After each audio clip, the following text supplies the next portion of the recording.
Astaghfirullah. Bismillahirrahmanirrahim. Assalamualaikum warahmatullahi wabarakatuh. Alhamdulillah wassalatu wassalamu ala rasulillah wa ala alihi wa sahbihi wa mawalah wa la hawla wa la quwata illa billahi wa ba'du. Alhamdulillah, di pagi hari ini kembali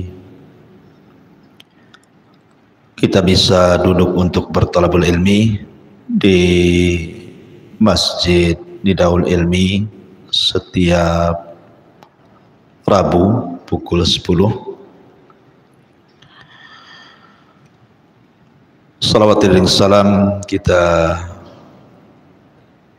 hadiahkan kepada Rasul kita Nabi besar Muhammad sallallahu alaihi wa ala alihi wasallam. Dan kita bisa lanjutkan kajian kitab Tauhid, termasuk pada bab takut kepada Allah subhanahu wa ta'ala, al-khawfu minallah.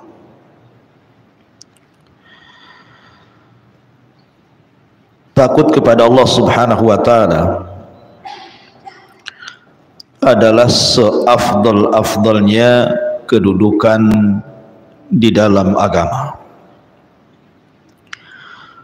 Karena takut itu bagian daripada rukun ibadah hati, di mana kita tahu bahwa rukun ibadah hati itu ada 3 yang disebutkan para ulama. Pertama adalah al-mahabbah, kecintaan seorang hamba kepada Allah subhanahu wa ta'ala.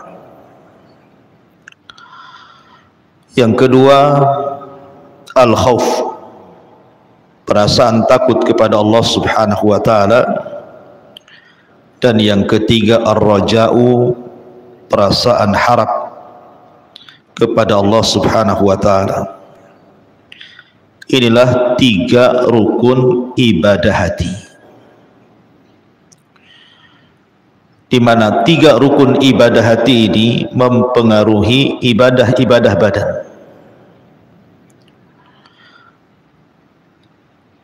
Karenanya ibadah itu tidak akan berpahala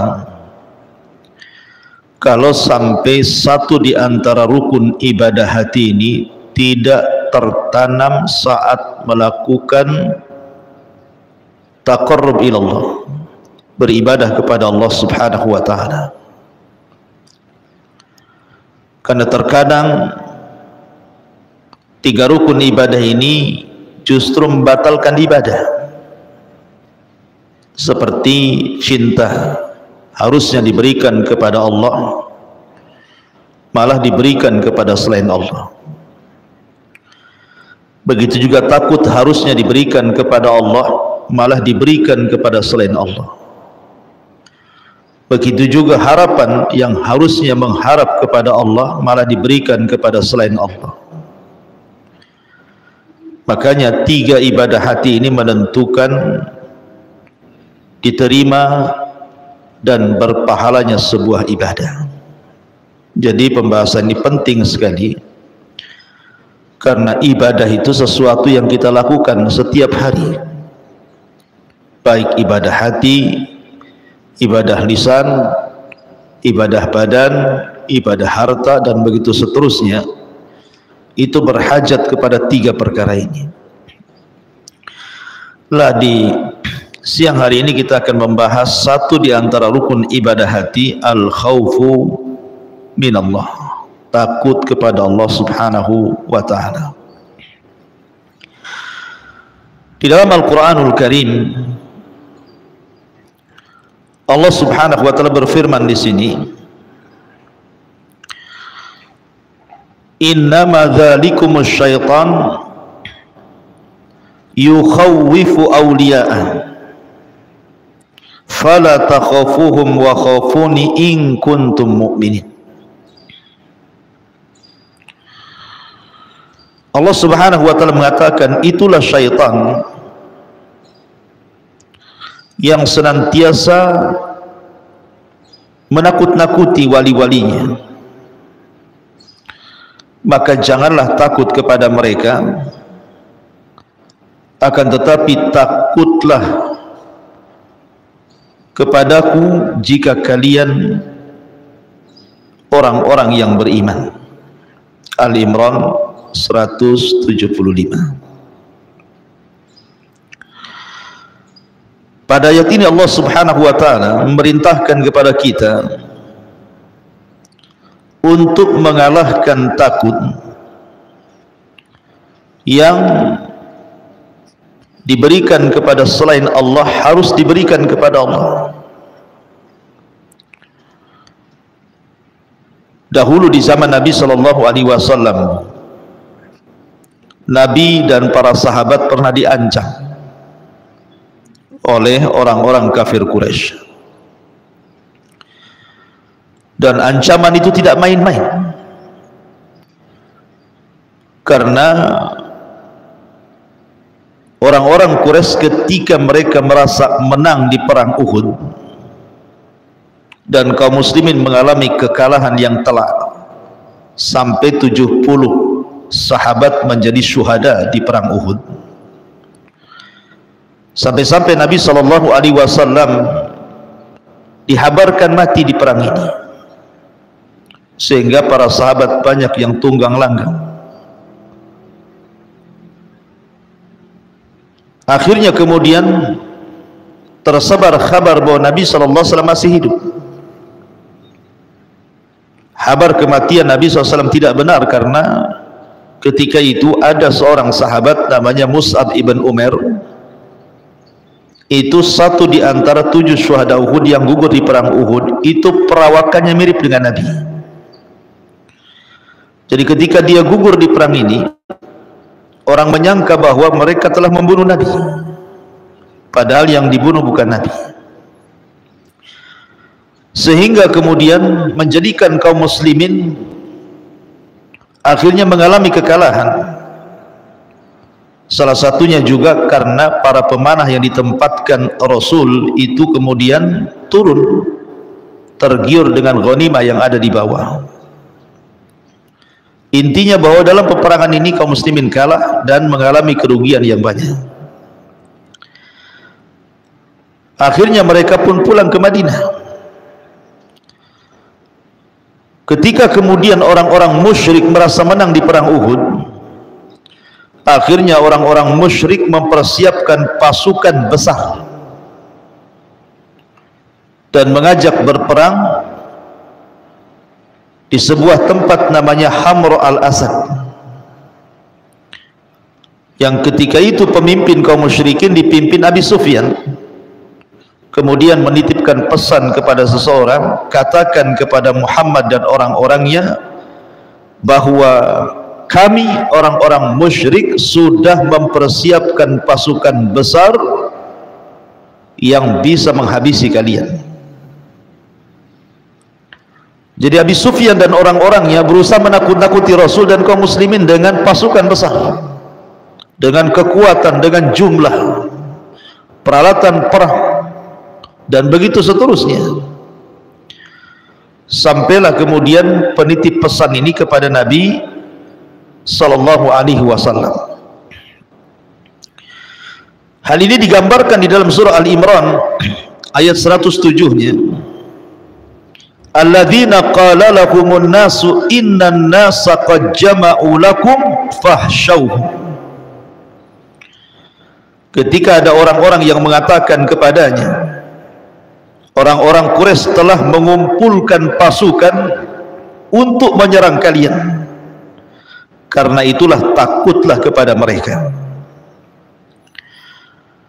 Ketika kemudian penitip pesan ini sampai kepada Rasul dan mengatakan seperti itu, bahwa manusia, maksudnya orang-orang musyrik, sudah berkumpul banyak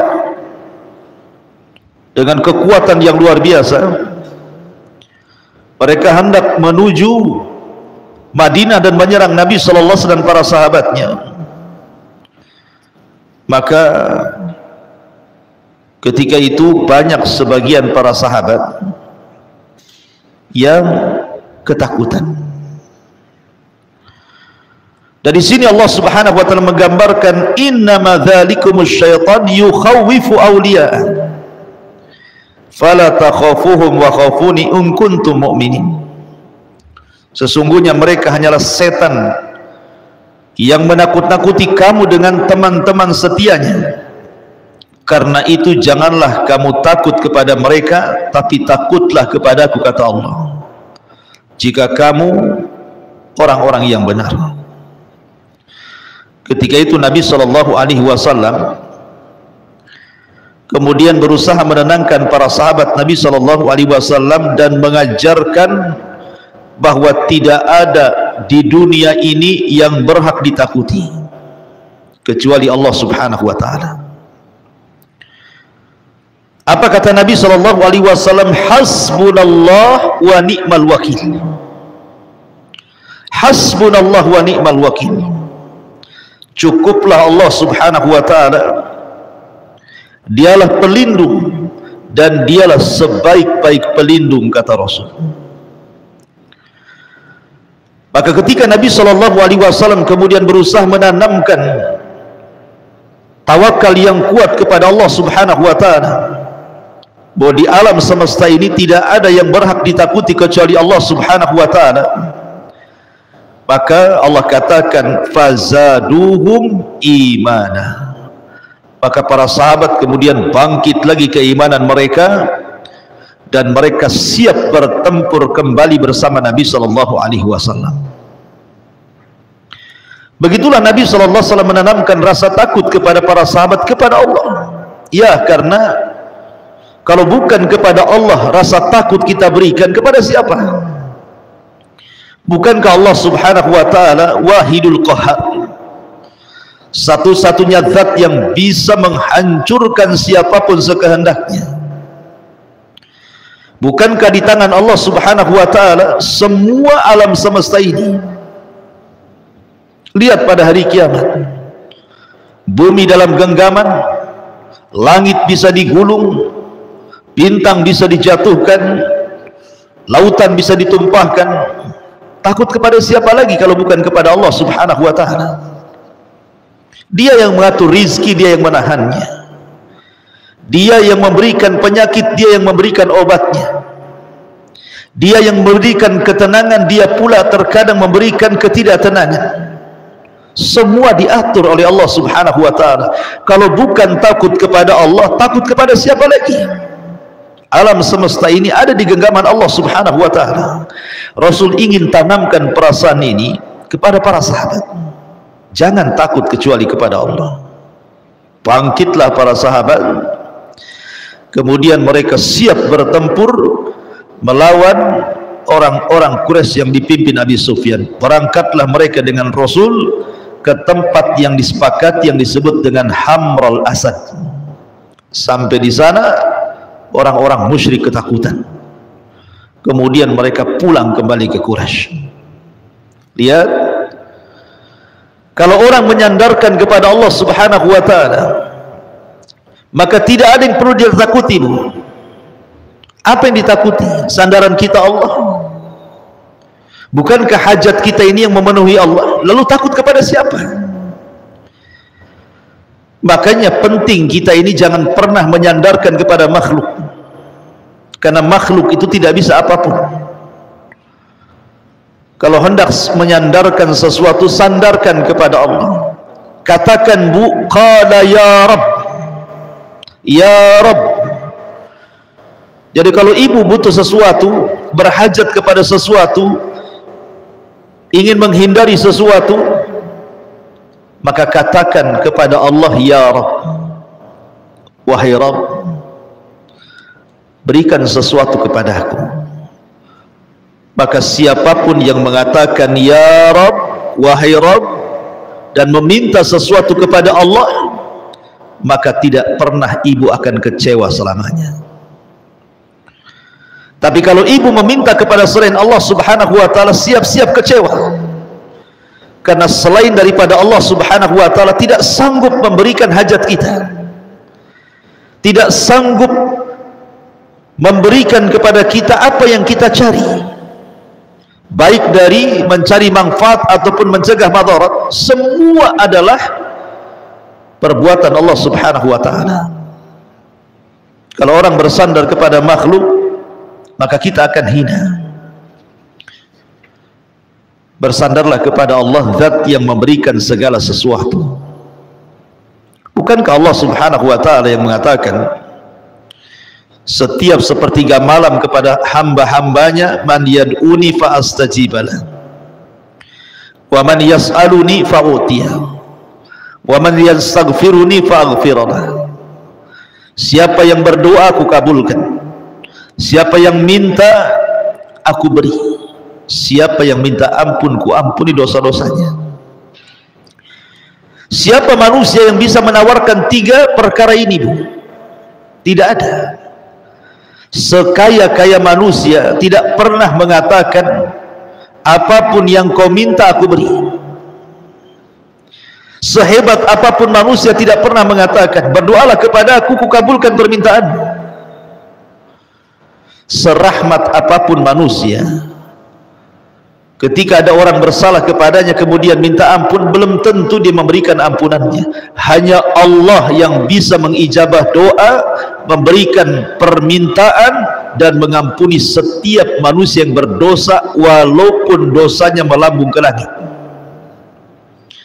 Sudah pantas Allah subhanahu wa ta'ala kita takuti, kita agungkan. Maka di sini Allah subhanahu wa ta'ala mengatakan innama dzalikumus syaitan yukhawwifu awliya'a fala takhafuhum wa khafuni in kuntum mu'minin. Sesungguhnya mereka hanyalah setan-setan yang menakut-nakuti kamu dengan teman-teman setianya. Karena itu janganlah kamu takut kepada mereka, tapi takutlah kepadaku jika kalian orang-orang yang beriman.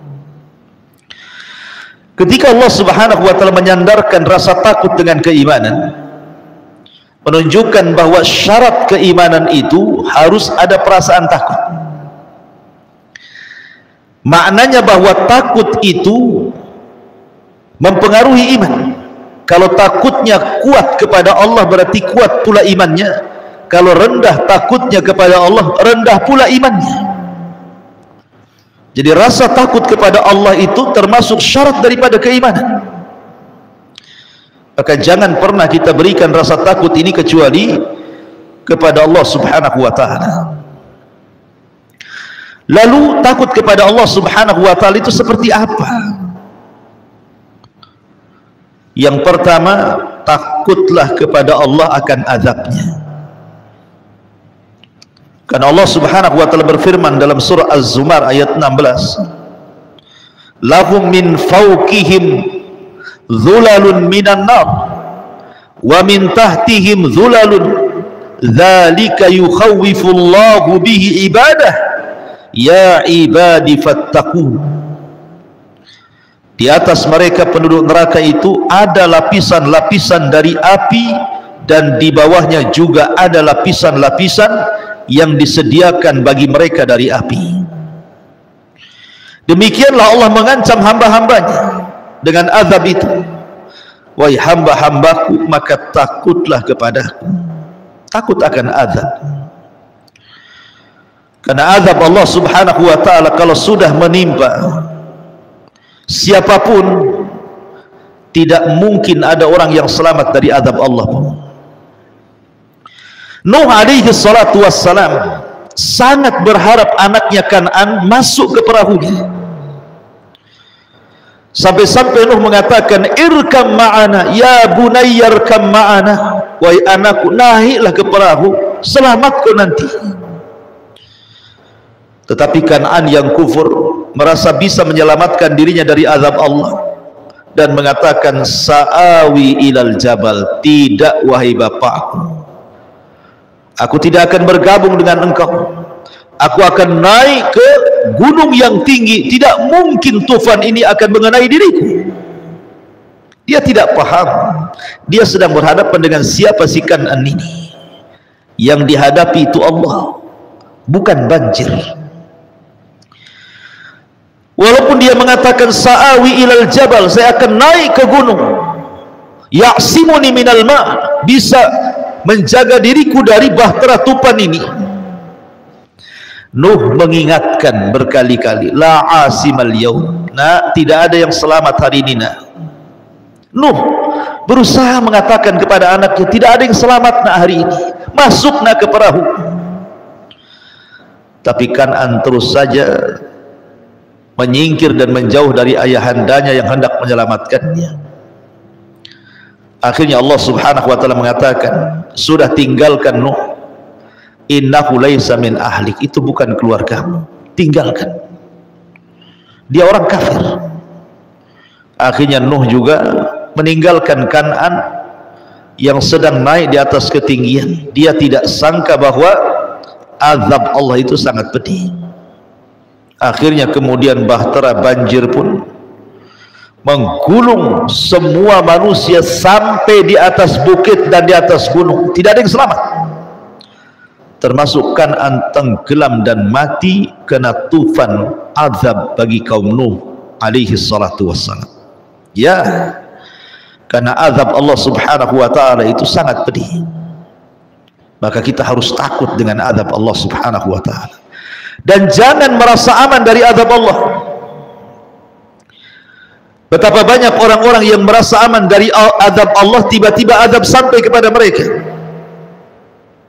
Ingat, manusia boleh membuat makar, tapi Allah juga punya makar, dan sebaik-baik makarlah makar Allah subhanahu wa ta'ala. Sehebat apapun manusia menghindar dari azab Allah, tetap saja azab Allah akan sampai kepada mereka. Dan terkadang azab Allah itu ditimpakan saat manusia sedang lalai. Lihat di negeri kita, Bu, sebuah percontohan saja. Apabila Allah subhanahu wa ta'ala murka, kemudian Allah subhanahu wa ta'ala membuat gunung meletus, membuat bumi bergetar dengan gempanya, membuat luapan api sehingga menjadi tsunami. Siapa yang bisa menyelamatkan? Harta benda yang mereka kumpulkan sedari kecil sampai kemudian memiliki rumah tingkat megah mewah, kendaraan, habis disapu dengan gempa, disapu dengan banjir, disapu dengan lahar, dan begitu seterusnya. Tidak ada yang bisa menyelamatkan kecuali Allah. Karena Allah itu idza arada syai'an an yaqula lahu kun fayakun. Kalau Allah menghendaki sesuatu, Allah tidak tinggal katakan jadi. Ya, maka sudah sepatutnya kita takut dengan azab Allah subhanahu wa ta'ala. Kemudian juga takut akan maksiat yang dilakukannya. Harusnya kalau orang bermaksiat itu tanamkan rasa takut. Setiap maksiat itu pasti ada madarat yang akan menimpanya. Karena kaidah agama itu setiap perintah pasti ada maslahat, setiap larangan pasti ada madarat. Maka maksiat itu bagian daripada larangan, pasti ada madarat. Perhatikan, Bu, sabda Nabi SAW. Ketika Nabi SAW berceramah kepada orang-orang muhajirin, kata Nabi SAW, wahai muhajirin, khamsun idzabtulid, khamsu hisalin idzabtulibtum bihinna fa'udzu billahi an yudrikuhun atau an tudrikuhun. Khamsu hisalin idzabtulibtum, apabila kalian terkena 5 musibah, apabila terkena kalian, maka aku berlindung kepada Allah subhanahu wa ta'ala 5 perkara ini jangan sampai menimpa kalian. Nabi SAW menggambarkan beberapa perkara yang menyangkut dengan maksiat dan akibat maksiat. Apa kata Nabi? Lam tadharil fahishatu fi qaumin qat. Tidaklah sebuah kaum terang-terangan melakukan perzinahan, homoseksual, lesbi, LGBT, hatta yu'linu biha, sampai dia terang-terangan, sudah tidak punya rasa malu lagi. Apa kata Rasul? Illa fasha fihimut ta'un wal auja allati lam takun madat fi aslafihimul ladzina madaw.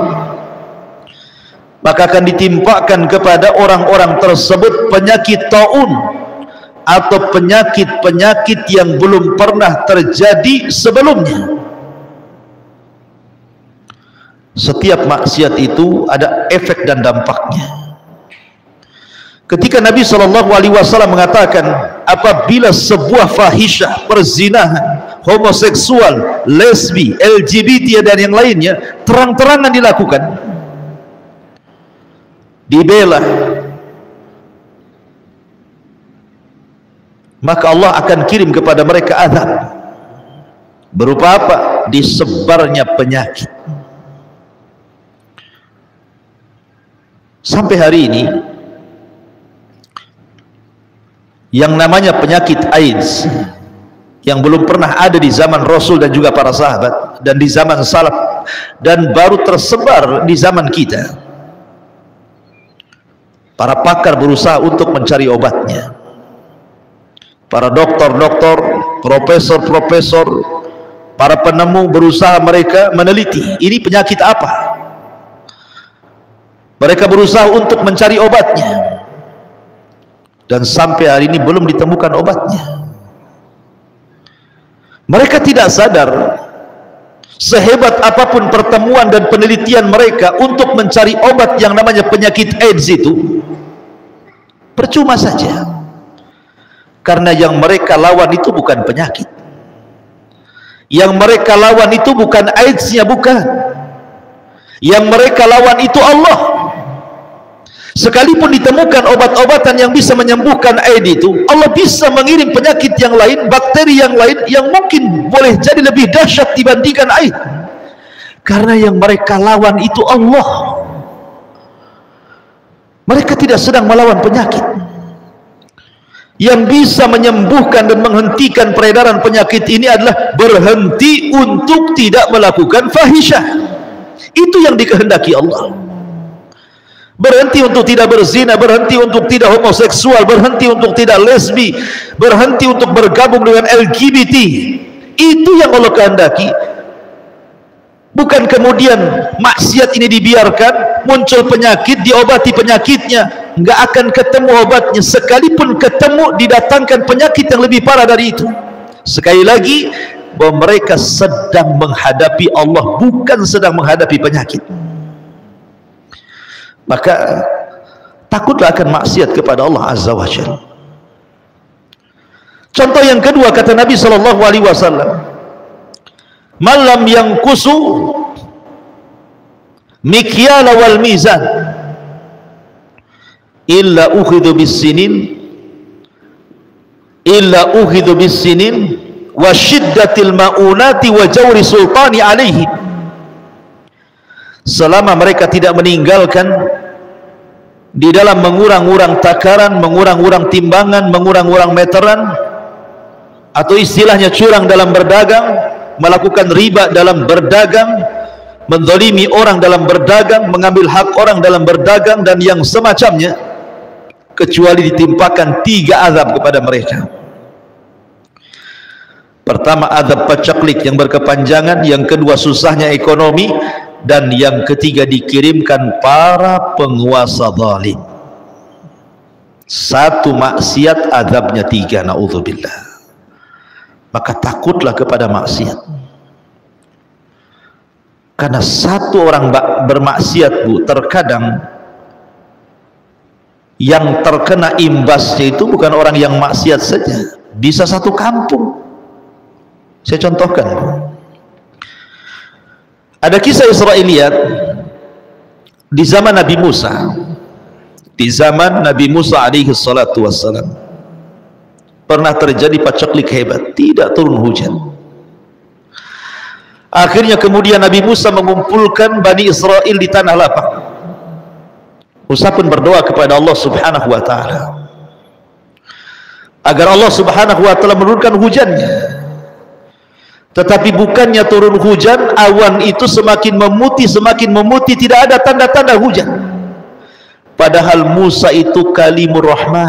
Musa itu orang yang banyak berdialog dengan Allah, dekat dia dengan Allah. Tetapi untuk hari itu Allah tidak kabulkan permintaannya. Musa heran, kemudian berusaha bertanya kepada Allah azza wa jalla, ada apa? Kenapa salat istisqanya dia dan Bani Israel tidak dikabulkan? Maka Allah subhanahu wa ta'ala mengatakan, ya Musa, kenapa aku tidak kabulkan? Karena fikum rajulun asallaha arba'ina sanatan. Karena di tengah-tengah Bani Israel yang kau kumpulkan di tanah lapang itu ada satu orang, kata Allah, ahli maksiat. 40 tahun dia bermaksiat dan belum bertobat. Kata Musa mengatakan, sebutkan ya Rabb namanya, aku akan usir dia, sebab dia akhirnya engkau tidak turunkan hujan, katanya. Maka Allah subhanahu wa ta'ala mengatakan, tidak mungkin saya sebutkan ya Musa, ini privasi. Kau tinggal sebut saja di hadapan mereka, berteriaklah siapa yang bermaksiat 40 tahun tolong keluar. Maka Musa pun kemudian berteriak di depan Bani Israel dan mengatakan, man minkum rajulun asallaha arba'ina sanatan fakhruj. Siapa di antara kalian yang pernah bermaksiat 40 tahun dan tidak tobat, keluar kau dari sini. Bani Israel satu dengan yang lainnya saling menatap, saling melihat siapa kira-kira di antara mereka. Rupanya ada satu orang yang merasa dengan ucapan Nabi Musa itu terkena kepada dirinya. Dengan malunya dia menunduk ke tanah, kemudian dia tarik serbannya menutupi wajahnya, kemudian dia mengatakan dalam hatinya, ya Rabb, aku sudah 40 tahun bermaksiat kepadamu, engkau tutup aibku. Apakah hari ini kau akan bongkar aibku? Aku sudah 40 tahun bermaksiat ya Rabb, aku belum bertobat, dan engkau tutup aibku di hadapan manusia. Apakah hari ini engkau akan membongkar aibku ya Rabb? Maka dia mengatakan, tubtu ilaika ya Rabb, tubtu ilaika ya Rabb, aku bertobat kepadamu ya Rabb, aku bertobat kepadamu ya Rabb. Ketika dia mengucapkan kalimat itu, tubtu ilaika ya Rabb, aku bertobat kepadamu ya Rabb, tiba-tiba langit gelap dan tiba-tiba turun hujan. Nabi Musa heran, kan belum keluar orang yang bermaksiat 40 tahun itu di tengah-tengah Bani Israel yang sedang salat istisqa, kenapa Allah sudah kabulkan? Maka Musa mengatakan, ya Rabb, bukankah syarat engkau menurunkan hujan? Aku harus mengeluarkan satu orang yang bermaksiat 40 tahun, orang itu belum keluar, kenapa kau sudah hujani kami, katanya. Maka Allah mengatakan, ya Musa, dia sudah bertobat, ya Musa, dia sudah bertobat kepada aku. Kemudian Musa mengatakan, ya Rabb, beritahu siapa namanya, mana orangnya, tunjukkan batang hidungnya kepada aku. Maka Allah mengatakan, ya Musa, waktu dia bermaksiat 40 tahun ku tutup aibnya, sekarang dia sudah bertobat, ku bongkar aibnya. Tidak wahai Musa, tidak. Allah rahim. Lihat, satu orang bermaksiat, satu kampung Bani Israel terkena imbasnya. Maka hendaklah seseorang takut terhadap maksiat kepada Allah subhanahu wa ta'ala, karena akan mengakibatkan bencana besar yang bukan hanya menimpa orang yang bermaksiat, tetapi orang-orang baik pun terkena imbasnya. Kemudian juga di antara takut kepada Allah adalah takut terjerumus kembali kepada kesesatan yang mungkin dia sudah mendapatkan hidayah. Jadi mungkin ibu dulunya tidak sholat, kemudian dapat hidayah, akhirnya mulai sholat. Dulu tidak pernah puasa Ramadan, akhirnya dapat hidayah, jadilah dia puasa Ramadan. Orang kaya yang tidak pernah haji, tersentuh hidayah, akhirnya haji, akhirnya zakat, dan begitu seterusnya. Yang durhaka kepada orang tua, akhirnya birrul walidain. Kalau Allah Subhanahu wa ta'ala sudah menyapa dengan hidayah, maka pertahankan hidayah itu. Karena hidayah itu mahal harganya, tidak dijual di pasar. Kalau hidayah dijual di pasar, orang kaya yang dapat hidayah, orang miskin tersesat. Tapi hidayah itu hak mutlak milik Allah, diberikan kepada siapa yang dikehendakinya. Maka jaga hidayah itu. Dan takut kalau seandainya hidayah yang sudah kita dapatkan ini tiba-tiba kemudian futur. Makanya Nabi mengajarkan satu doa kepada kita, ya muqallibal qulub tsabbit qalbi ala dini. Wahai zat yang bolak-balikan hati, tetapkan hatiku di atas agama, di atas ketaatan kepadamu. Terus minta keistiqomahan, jangan sampai hidayah ini bergeser dari istiqomahnya. Itulah bentuk takut kita kepada Allah Subhanahu wa ta'ala. Termasuk juga takut kepada Allah adalah takut kita diwafatkan dalam posisi su'ul khotimah. Takut ini yang ditakutkan semua orang, bukan orang awam saja. Para ulama takut kepada perkara ini. Karena ibrah itu soal kematian, bukan di mana kita mati. Ibrah kematian itu bukan di mana kita mati, tapi bagaimana caranya kita mati. Karena saat orang-orang itu detik-detik sakaratul maut, syaitan itu paling senang datang. Karena syaitan tidak ridho kalau seandainya seorang mukmin mati husnul khatimah. Maka syaitan akan masuk ke waswasnya, supaya dia takut, supaya dia tidak berhusnudzon kepada Allah, supaya dia mati dalam posisi su'ul khatimah. Makanya takut akan ini penting sekali.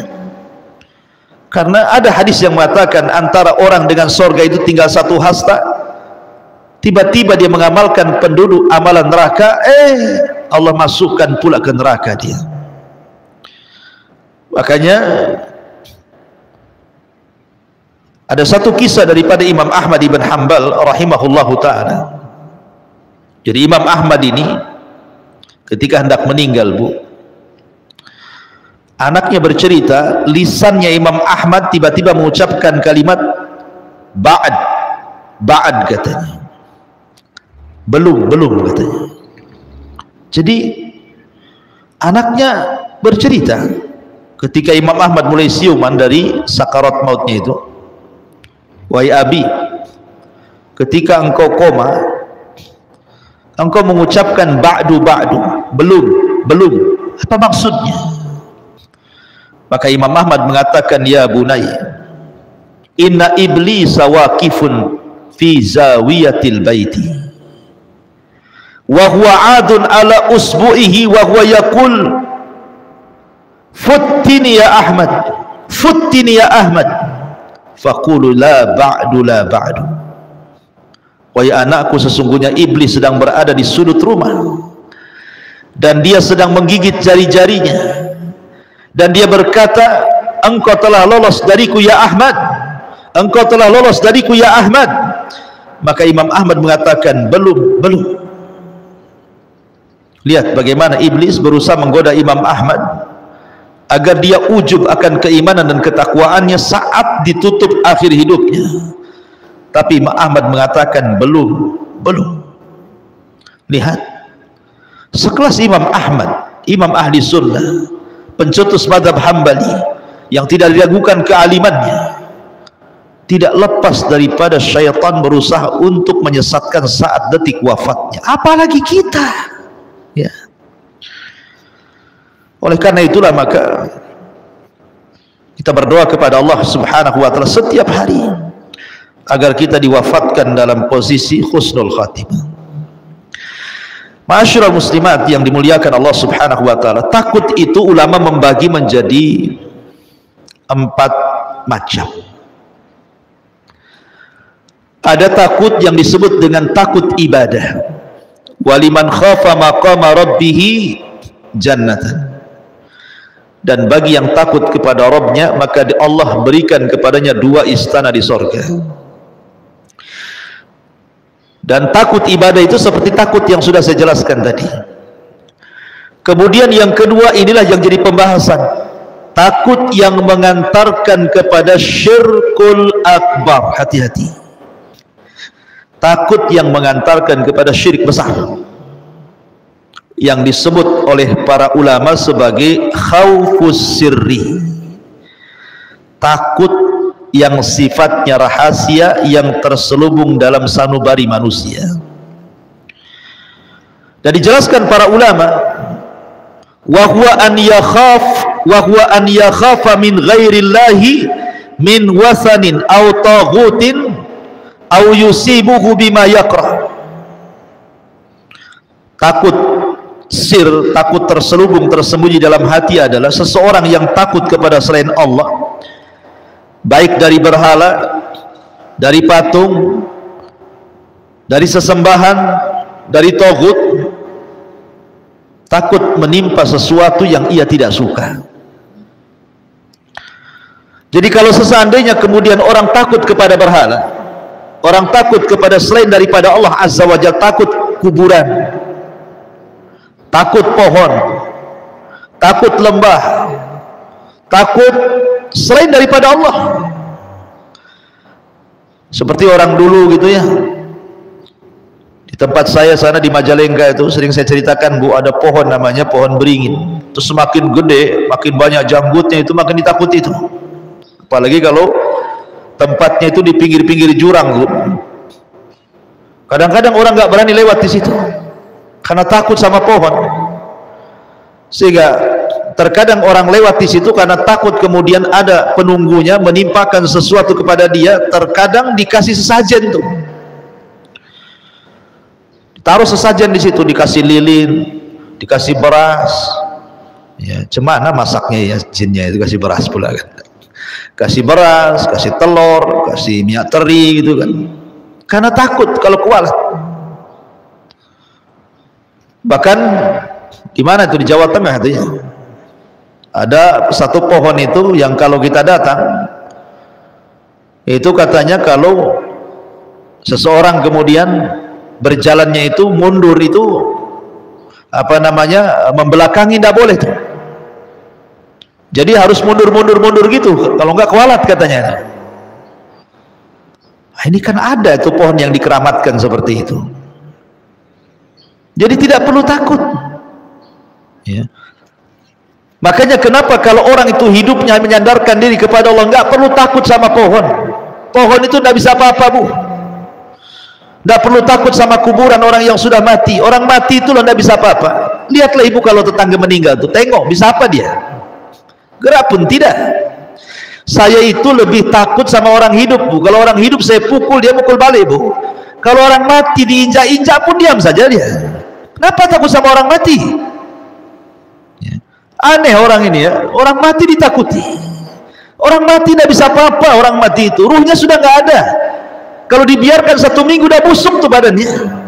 Kalau dimasukkan ke dalam apa namanya tanah, sudah dimakan cacing tanah dia. Lalu kenapa takut sama kuburan, takut sama orang mati? Kalau sampai takut ini kemudian menusuk sampai sanubari ibu gitu ya, takut betul sehingga melebihi takutnya kepada Allah, hati-hati, ini bisa sampai syirik besar. Tidak boleh. Makanya saya heran kadang-kadang ada orang yang di rumah ketakutan dengan rumahnya sendiri. Aneh, dia tinggal di rumah situ takut sama rumahnya. Wah, rumah saya ini angker kayaknya nih, mau ke dapur saja bulu kuduk merinding semua.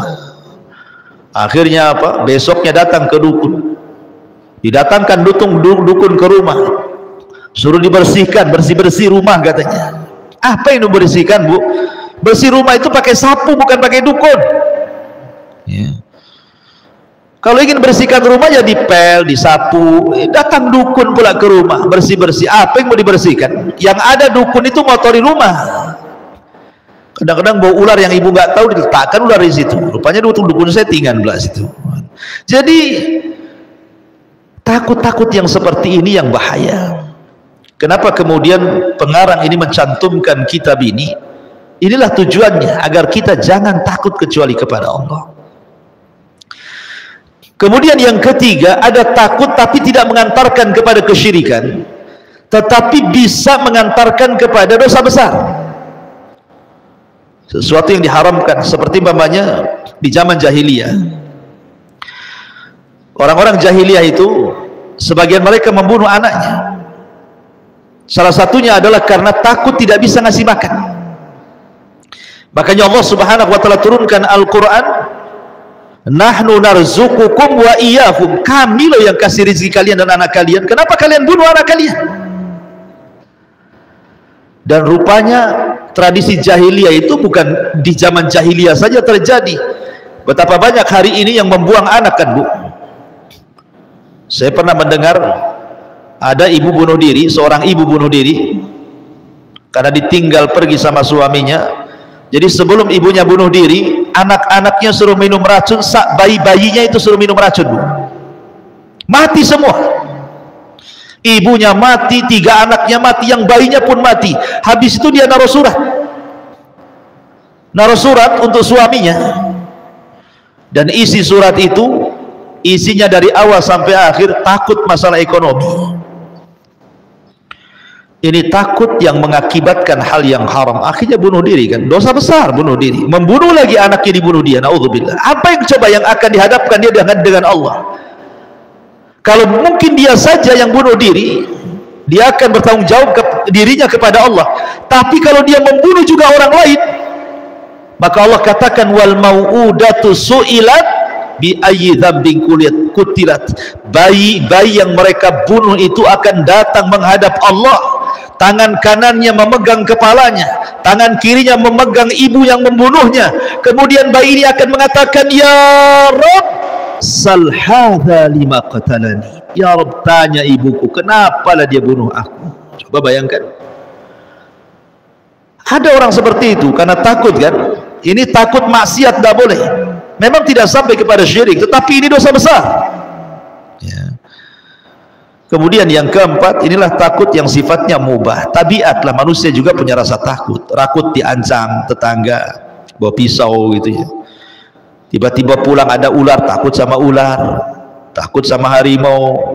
Takut sama api, kan dekat-dekat dia terbakar. Itu takut tabiat, tidak ada masalah. Ya, takut sama setan pun, Bu, kalau tidak mengantarkan kepada hal-hal yang haram atau syirik, nggak masalah, Ibu. Umpamanya Ibu lewat kuburan Tamiang di sini malam-malam, Ibu ya, dari Batu Haji mau balik gitu ya, kan mesti lewat Tamiang tuh. Pas lewat pintu gerbang kuburan, kok bulu-bulu kok pada berdiri semua. Yang tadinya 60, Bu, jadi 120 kecepatannya. Kenapa kok dikecepatkan motornya? Takut Ustadz katanya. Takut seperti ini syirik? Tidak. Tidak, selama ibu tidak melakukan hal-hal yang diharamkan, hanya takut sebatas itu saja. Takut akhirnya ibu ngebut, ibu lari gitu ya. Atau kalau di rumah takut dengan kamar mandi, ibu selimutan gitu ya. Karena setan itu kan berusaha menakut-nakuti ibu, ya Bu ya. Setan itu akan berusaha mencari media-media yang dengan media itu cemana orang itu takut sama dia. Terkadang ibu di rumah lagi hujan, datang setan, gorden pula digoyang-goyang. Ya, ibu takut tengok gorden goyang-goyang. Padahal yang goyang-goyang angin. Kemudian di rumah ada pohon mangga. Mangganya kan besar, Bu. Kemudian kalau ada kilat, nampak bayangan mangganya goyang-goyang, disangka setan. Tiba-tiba kemudian di dapur angin kencang. Jendela pula ibu lupa nutup, kencang pula angin itu masuk ke dapur, ada kaleng kongguan kena angin gebrang gitu kan. Takut ada setan di dapur katanya. Padahal kaleng kongguan tuh. Pokoknya yang namanya setan itu dia berusaha, Bu. Dia mungkin lewat angin, lewat goyang, lewat bayangan, lewat suara. Memang begitu setan itu, hendak nakut-nakuti kita. Makanya rahasia supaya kita tidak takut, kata Rasulullah, kalau setan lagi nakut-nakuti ibu kayak gitu Bu, dengan bayangan, dengan goyangan, dengan suara, dengan angin, dengan apa kan, kata Rasul, jangan pedulikan, baca basmalah, tinggalkan. Contoh, ibu mau ke dapur, kok gelap pula, PLN ini tak nyala-nyala, hujan deras, anjing tetangga pulang gonggong gitu kan, kok kayaknya takut saya. Akhirnya mau ke dapur tak jadi Bu. Nggak boleh. Jadikan saja, apa masalahnya? Ibu mau ke dapur mau kencing, nanti nggak jadi, nanti kencing di botol pula di kamar kan itu. Kamar mandinya di dapur, nggak usah pedulikan, ke dapur saja, bismillah. Begitu. Kalau ibu nggak pedulikan mereka dan baca bismillah, masuk ke kamar mandi, nggak akan terjadi apa-apa Bu, nggak akan terjadi apa-apa. Asal itu yang diucapkan, dan tidak perlu banyak dialog, cukup baca basmalah Bu, nggak perlu siapa di dapur, nggak ada apa-apa. Nggak di rumah itu kan siapa yang tahu? Ya ibu lah yang tahu, paling ada anaknya, ada suaminya, ngapain teriak-teriak di dapur? Siapa di luar, saya di dalam. Nggak perlu, baca basmalah, masuk kamar mandi, selesai buang hajat, balik lagi ke rumah, ambil selimut, kurung, selesai. Ya. Jadi nggak boleh, karena setan lah takut yang seperti ini sudah nggak ada masalah, karena setan itu musuh juga, takut sama musuh nggak apa-apa. Yang jadi masalah itu Bu, kalau takut sama setan, kemudian ibu mengantarkan takut itu melakukan sesuatu yang diharamkan. Kalau haram ya haram, kalau musyrik ya syirik gitu ya. Contoh, gara-gara takut ngundang dukun jadi syirik jadinya. Atau umpamanya takut, langsung ibu ambil handphone browsing, kalau ada setan di rumah apa yang harus dilakukan. Rupanya di internet itu harus gantungkan bawang putih, bawang merah, bawang ini, bawang itu, semua bawang digantung Bu.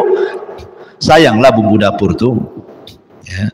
Berarti ibu salah web tuh ngetiknya, bagaimana cara ngiri setan, masuk pula ke web dukun ya. Itulah yang jadinya kan masuknya ya. Kalau mau cari web yang Ustadz Sunnah lah, gimana menurut Sunnah ngusir setan, baru keluar semua doa-doa di situ ya. Kalau masuk web dukun ya lah keluar bawang putih, bawang merah, cabai hijau, cabai merah, semua keluar ya Bu ya. Jadi yang menjadikan syirik itu bukan takutnya. Setelah takutnya ibu ini mau melakukan apa, itu yang kemudian bisa mengantarkan kepada syirik atau hal-hal yang diharamkan. Ini dalil yang pertama yang dicantumkan mu'alif rahimahullah ta'ala. Kemudian Allah mengatakan, wa qauluhu innama ya'muru masajidallah man amana billahi wal yaumil akhir wa aqama as-salata wa ata az-zakata wa lam yahsha illallah fa asa ulaika ay yakunu minal muhtadin. Sesungguhnya mereka yang memakmurkan masjid-masjid Allah hanyalah orang-orang yang beriman kepada Allah dan hari akhir, serta tetap melaksanakan sholat, menunaikan zakat, dan tidak takut kepada siapapun kecuali kepada Allah. Maka mudah-mudahan mereka termasuk orang-orang yang mendapatkan petunjuk.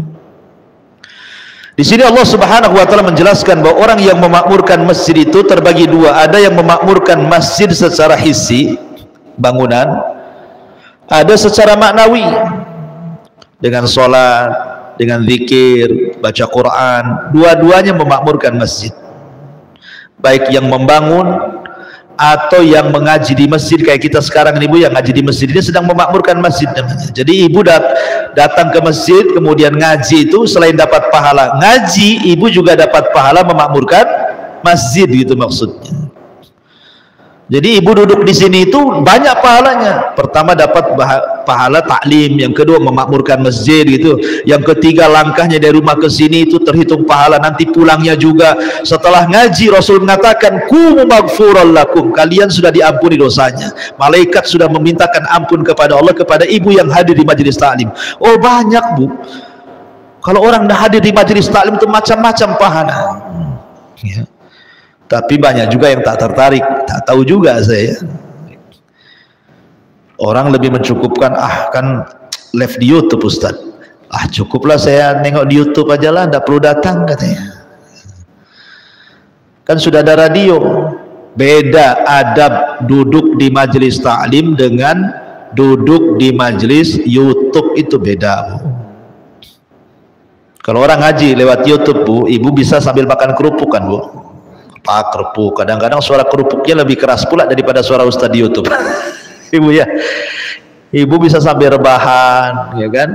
Sambil ngepel, sambil apa? Coba di sini, Bu, ngaji sambil ngepel, Bu. Pulang saya, Bu. Ya. Jadi nggak ada adabnya kalau ngaji lewat media itu. Tapi kalau hadir di majelis taklim ada adabnya, duduk, nyatat, malaikat mendoakan, datang ketenangan, datang rahmat, macam-macam, subhanallah. Ya. Nah, jadi orang-orang yang memakmurkan masjid ada dua, ada yang membangun secara hissi, ada yang membangun secara maknawi. Yang maknawi inilah yang dimaksud ayat ini, yang kita bahas di sini. Di mana orang-orang yang masuk ke dalam masjid, salah satunya adalah yang memakmurkan, yang menanamkan rasa takut hanya kepada Allah. Jadi ketika masuk masjid, tumbuhkan rasa takut kepada Allah, supaya makin khusyuk ibadahnya, makin khusyuk ngajinya, makin khusyuk takut tidak diterima, takut seandainya ditolak, takut macam-macam, sehingga dia makin sungguh-sungguh ibadahnya itu ya. Kemudian mu'alif rahimahullahu ta'ala mengatakan, wa minan nasi man yakulu amanna billah fa idza udhiya fillahi ja'ala fitnatan nasi ka'adzabillah. Dan di antara sebagian manusia ada sebagian yang berkata, kami beriman kepada Allah, tetapi apabila dia disakiti karena dia beriman kepada Allah, dia menganggap cobaan manusia itu sebagai siksaan Allah. Ini yang banyak ya. Saya ini sudah dulu, Ustaz, saya ini Masya Allah masih suka makan riba, masih suka ya cari penghasilan itu yang haram-haram. Alhamdulillah Ustaz, setelah saya ngaji, saya mulai tinggalkanlah riba-riba itu. Yang haram-haram itu saya mau tinggalkan. Akhirnya kemudian Allah coba dia, Allah uji dia. Dulu masa ribanya penghasilan sebulannya 10 juta, 15 juta nggak kemana. Setelah ditinggalkan riba, dia keluar dari instansi riba, kemudian dia mencari yang halal. Kemudian mulailah dia buka usaha, tak jual gorengan, tak jual es cincau, tak jual ini, jual itu, sepi, hujan terus, nggak ada yang beli. Mulai dia berpikir, kok susah kali lah hidup ini. Kayaknya sedang diuji, sedang diazab saya sama Allah ini. Akhirnya mulai dia terpikir, setan masuk. Coba saya dulu nggak keluar, sudah enak. Nah, balik lagi ke riba tuh. Otaknya itu pengen balik lagi ke situ.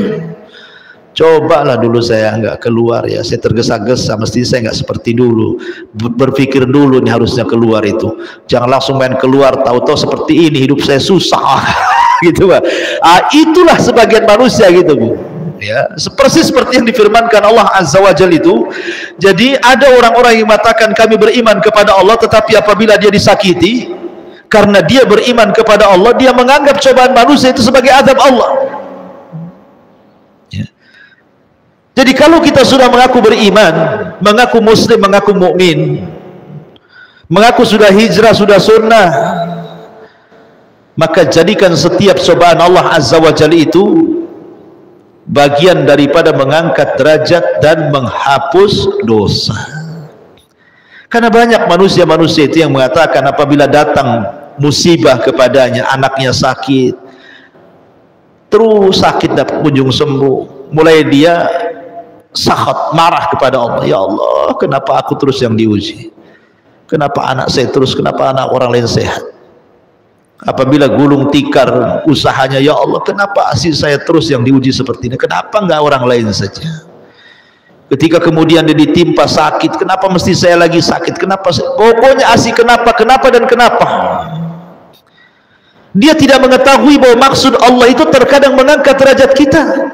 Boleh jadi mungkin kita dulu banyak dosa, dengan diberikan ujian itu Allah sengaja ingin menghapuskan dosa-dosa itu tanpa beramal dengan cara cukup sabar. Dia tidak paham, karena terkadang juga ada surga yang tidak bisa diraih dengan sholat, dengan puasa, dengan zakat, dengan zikir, baca Quran, hanya bisa diraih dengan sabar. Jadi ada surga itu yang hanya bisa diraih dengan sabar, ada dosa yang hanya bisa digugurkan dengan sabar. Harusnya kan terpikir ke situ ya. Jadi ada orang-orang yang ketakutan dengan ekonomi, ketakutan dengan kesehatan, ketakutan dengan nasib dia masa depan. Akhirnya kemudian dia menyalahkan Allah Subhanahu wa taala. Jangan ya. Kemudian karena manusia itu bagaimanapun tidak mungkin dibiarkan, pasti diuji ya. Karena dunia ini tempat darul bala, tempat ujian. Ada 3 perkara tidak mungkin lepas bagi manusia. 1, manusia ini tidak pernah istirahat. 2, manusia tidak mungkin didiamkan dari ucapan manusia. 3, manusia pasti akan mengalami kematian. 3 perkara tidak mungkin lepas dari manusia, Bu. Saya ulangi, 1, manusia tidak mungkin istirahat. Nggak mungkin, Bu, ibu istirahat. Habis orang ini selesai ngomongin kita, Bu, besok dia ngomongin orang. Yang ngomongin ini datang lagi ngomongin lagi. Pindah rumah, dia musuhnya beda lagi. Dia juga ngomongin saya. Mau pindah kemana? Mau ke hutan sendirian? Biar serigala monyet itu kan nggak ngomongin ibu gitu ya. Siapa bilang? Orang kampung yang ibu di situ ngomongin, jangan-jangan sudah gila, udah pergi ke hutan Ustaz gitu. Diomongin juga, Bu. Jangan kira ibu di hutan sendiri nggak ada yang ngomongin. Oh, mungkin lebih parah lagi, itu sudah gila, punya penyakit jiwa loh itu. Kenapa? Uzlah dia di tengah hutan tuh, kawannya sama ular katanya. Tidak ada manusia itu lepas dari omongan manusia. Sabar ya. Orang itu tidak bisa istirahat, Bu. Pasti diuji. Makanya perlu sabar. Itulah sabar sebenarnya pahala yang paling besar, yang tidak ada batas pahalanya ya. Orang ini tidak akan lepas dari ujian manusia. Taib. Kemudian Nabi SAW mengatakan, diriwayatkan secara marfu dari Abu Sa'id Al-Khudri radhiyallahu anhu, bahwa Rasul bersabda, inna min dha'fil yakin an turdiyan nas bi sakhatillah wa an tahmadahum ala rizqillah wa an tadhimmahum ala ma lam yu'tikallah inna rizqallah la yajurruhu hirsu harisin wa la yarudduhu kurhu karihin. Sesungguhnya termasuk lemahnya keyakinan adalah jika kamu mencari ridha manusia dengan kemurkaan Allah dan memuji mereka atas rizki yang Allah berikan kepadamu. Subhanallah, Bu ya. Terkadang ada orang-orang yang mencari ridha manusia tetapi membuat Allah murka kan? Ada orang-orang yang mencari ridha manusia tapi Allah murka, menjilat kepada orang, ya kan? Gak peduli Allah murka, gak peduli. Yang penting dia senang sama saya. Kadang-kadang nyogok, rasuah, korupsi, dan begitu seterusnya, Bu. Yang penting lulus ini, lulus ujian sana, lulus ujian kerja, lulus ujian. Yang penting happy hidupnya, tapi Allah murka padanya, dia nggak sadar tuh, ya kan? Ataupun sebaliknya, memuji mereka atas rizki yang Allah berikan kepadamu. Kalau ada orang yang kasih pekerjaan kepada kita, bukan syukur kepada Allah, syukur pula kepada yang ngasih kerjaan. Ada tuh orang kayak gitu ya. Kemudian wa antadimmuhum ala ma lam yu'tikallah innar rizqallah la yajurruhu hirsu harisin wa la yarudduhu kurhu karihin. Dan mencela mereka atas dasar sesuatu yang belum diberikan Allah kepadamu melalui mereka. Ingat, sesungguhnya rizki Allah tidak dapat didatangkan oleh ketamakan orang tamak, dan tidak pula digagalkan oleh kebencian orang yang benci. Allah itu kalau sudah ngasih rizki, satu dunia mau menghalangi tidak bisa. Kalau Allah hendak mencegah rizki, satu dunia hendak memberikan tidak mungkin bisa, karena sudah ditakdirkan. Orang kalau yakin dengan takdir, Bu, nggak akan takut hidup itu. Ada nikmat tidak terlalu senang, tak ada nikmat pun tak terlalu sedih, sudah ditakdirkan semuanya ya. Ada yang membenci dia, hatinya tetap tenang. Ada yang memuji dia, hatinya tetap tenang. Orang yang berakal itu, pujian dengan celaan sama saja. Dikasih nikmat, alhamdulillah. Tidak dikasih nikmat, ya introspeksi diri. Ada apa dengan saya? Ya, jadi itu penting menanamkan rasa aman gitu ya, agar tidak takut kecuali kepada Allah Subhanahu wa taala. Ma'asyiral muslimat yang dimuliakan Allah Azza wa Jalla. Kemudian yang terakhir adalah wasiat Aisyah radhiyallahu anha kepada Ummul Mukminin. Jadi Muawiyah suatu ketika menulis surat kepada Aisyah radhiyallahu anha dan meminta agar Aisyah menasihati dirinya. Nah, di antara nasihat Aisyah radhiyallahu anha dijelaskan di sini, manil tamasa ridallah bi sakhatin nas kafahullahu mu'natan nas wa manil tamasa ridan nas bi sakhatillah wakalahullahu ilan nas wassalamu alaikum. Barang siapa yang mencari keridhaan Allah sekalipun memperoleh kemurkaan manusia, Allah akan mencukupkan dia dari ketergantungan kepada manusia. Dan barang siapa yang mencari keridhaan manusia dengan mendatangkan kemurkaan Allah, maka Allah akan menjadikannya bergantung kepada manusia.